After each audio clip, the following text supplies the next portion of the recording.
থেকে 20টা পরীক্ষার যে বৈষম্যের শিকার হয়েছে, এই শিকার থেকে মুক্ত হওয়ার জন্য যাদের বয়স চলে গেছে, যারা এই মুহূর্তে সার্টিফিকেট ইনভ্যালিড, আমরা চাচ্ছি যে করোনাকালীন সেশন জটে যে আমাদের 3টে বছর নষ্ট হয়েছে, এই বছরটা ফিরিয়ে দিলে আমরা সামনে সার্কুলারগুলোতে আবেদন করতে পারবো।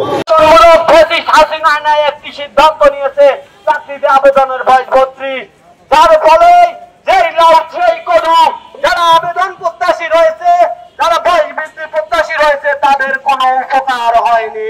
গত 23শে সেপ্টেম্বর একটা বড় সমাবেশের মাধ্যমে সরকারের পক্ষ থেকে একটা সুপারিশ কমিটি গঠন করা হয়। সেখানে ছেলেদের জন্য 35, মেয়েদের জন্য 37 একটা সুপারিশ করা হয়। সেই সুপারিশটার প্রজ্ঞাপন না পেয়ে 32 নামক একটা ডিজিটাল প্রজ্ঞাপন দেওয়া হলো। যেই 32-এ প্রজ্ঞাপন দেওয়া হয়েছে, এই 32-এ যারা আন্দোলন করছে, যারা বৈষম্যের শিকার হয়েছে, তারা মানে এটা সুবিধা পায় নাই। এই বৈষম্য থেকে মুক্তি পেতে চাই আমরা আবেদনের সুযোগ চাই।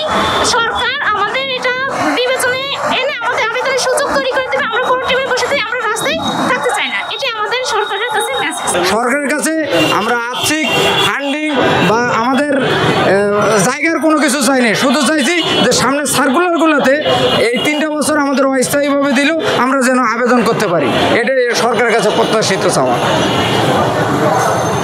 সম্মানিত সাংবাদিক বন্ধুগণ, আমাদের 1 থেকে 1,500 ছাত্র জনতা জীবন দিয়েছে। তারা শুধু এই জন্যই জীবন দিয়েছে মানুষের অধিকার আদায়ের জন্য, কোন মানুষকে রাজপথে নামতে না হয়।